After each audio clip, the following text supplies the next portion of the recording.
Hello everybody. Hello everybody on YouTube and everybody on Facebook. I did a video on this unit last year. It wasn't really operating 100% last year. For those of you who do not know what this is a 1970 EQK. It's still an Emerson radio EQK because the split up occurred in 72. It's a 7500 BTU unit, Tecumseh. It has a capacitor motor in it, which is a little bit ahead of its time, and it has air sweep, which is a really nice feature as well. I was given this unit by a friend of mine probably about 13 years ago. I think I expressed some dismay about how crummy the replacement Samsung air conditioner my dad bought me when I was a teenager, when the 7500 B2 Fetters blower motor quit. And I was talking to a friend of mine, and he's like, "Oh, I have a unit in the basement. It was my mother's." He took it out of the house, I think probably in 2003, 2004. Now the mother was a heavy smoker, and this thing had so much nicotine and tar in it. I mean, I've been cleaning it and cleaning. I've degreased this thing more times than I'd care to say, and it still has a hint of smoke smell when you turn it on. But it is a great unit. Now, this unit I would give the credit as far as turning me on to vintage units. Up until this unit, I didn't realize how good vintage units were, and I grew up when units were still relatively decent, and then of course as the units deteriorated in the 90s and 2000s, this thing came along. It was given to me. Of course, I realized how heavy it was, how quiet it was, and what I loved about it was how I almost couldn't discern whether or not the compressor was running or not, which is a great feature in a bedroom. So I've had this unit since about 2008. I've probably been using it since 2012. It moved with me from, when I was still living at home with my parents, to my apartment. It was stored away there because I had through-the-wall units in the apartment. And then when I came to the house, this got put back into service. 2 years ago, the blower motor went on it. It needed oil, and I didn't treat it properly, trying to get the fan motors off the shaft, so the bearings got trashed. But I was able to find an NOS motor on eBay this year that fit right in. So it's back in service. Low and high speed works perfectly again. I am missing some slats here, which I'm going to try to see if I can do something to repair that, because that looks kind of bad. When I was given the unit, I think I had the slats, and I think I had the missing door, and I don't know where it went. I'd love to know. I can't imagine I threw it out, but I've looked around and haven't found them. If you could see the tag, it's going to be a little tricky here, but let's see if I can get a focus on that. 115 volts, 7.5 amps, 865 watts. Model number 7TH7A. And this is Emerson Radio, television radio, Jersey City, New Jersey. Anyways, without further ado, before I turn it on, I have also gotten a much better filter material. This door is kind of weak. Be careful, but I found this on eBay, and it's a very thin material, so I will post a link to this, but this has proven to be a good replacement material for vintage units, because the hardware store material is too dense, and that causes reduced airflow. I did clean the face up on it quite a bit this year, and my friend Anthony, he has a chrome pen, so I was able to touch up the edging on it, which you can kind of see there. It's a decent looking unit overall, and it's a cool looking control panel. So there we are. All right. So, so you know, because I had this unit, I started thinking about vintage units. Started looking up Emerson Quiet Cools on YouTube, and that's how I stumbled upon Russ's videos. And I saw many of his videos on dating different Emerson Quiet Cools, although he had units older than this and newer than this, but not from this era. So this was always rather elusive to me until I just seen two of them pop up recently for sale on Facebook Marketplace. very similar to this. One identical and one similar.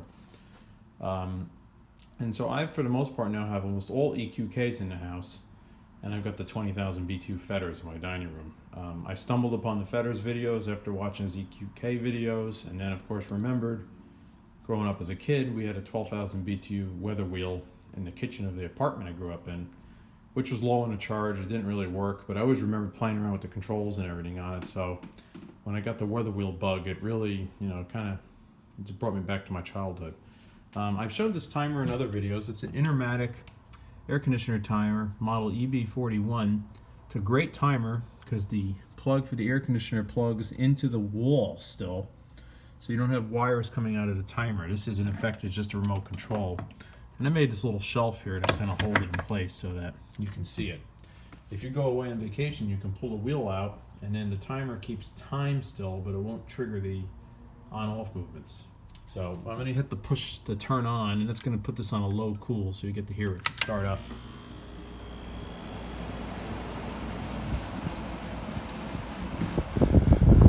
That little noise you hear right now is the loudest this thing gets, and it's only on the initial startup.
It's almost silenced. Alright, let's see what the temps are getting. It's cold already. The room temperature is 78. So I use that as a barometer. We're not going to get insanely low evap temps yet. But I'm sure we can see a lot of it. Now I know people have mentioned, older EQKs are much colder. Yes, they are. However, it's a 2-pass evaporator, and the airflow is very low out of them. This unit has actually quite good airflow for a vintage unit. You can see here we're getting, it's only been on, what, maybe 2 minutes? We're already getting 34, 33 degrees in some spots. 32.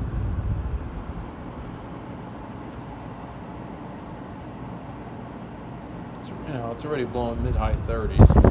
Turn on the air sweep.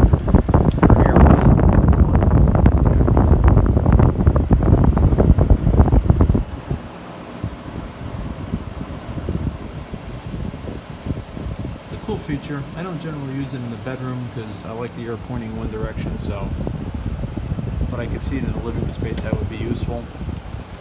And unless it's really hot out, I usually run it on quiet, because this is a really nice speed.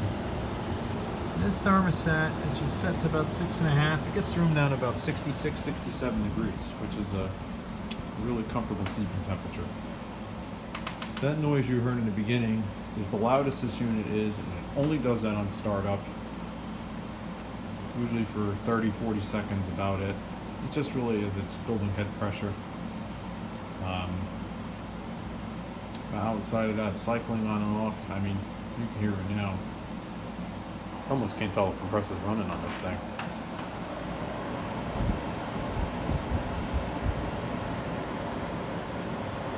This generation EQK's got a pretty nice wood grain front on it. I would like to fix the slats. Somebody suggested to me maybe using popsicle sticks, painting them brown and gluing them in. I might try that. just because that looks a little incomplete. I'm not uptight that the door is missing because I do like having the controls available. I switch between high and low cool as the weather changes. And the other settings work here. This is the, what is this? What they word is THI monitor. THI monitor. I guess that's temperature, humidity. I don't know, indicator? I'm not sure what I means, but maximum cooling, maximum humidity. It moves a little flap in the blower, which changes the airflow. And then air control, normal exhaust. Oh, no different than any other vehicles that go on the side.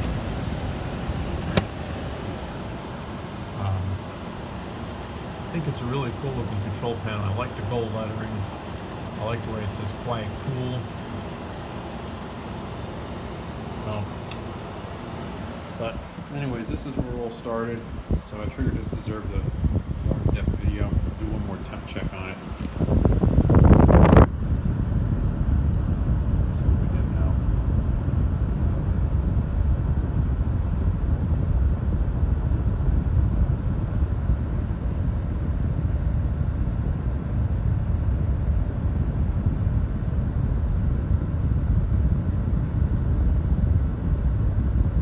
Still dropping.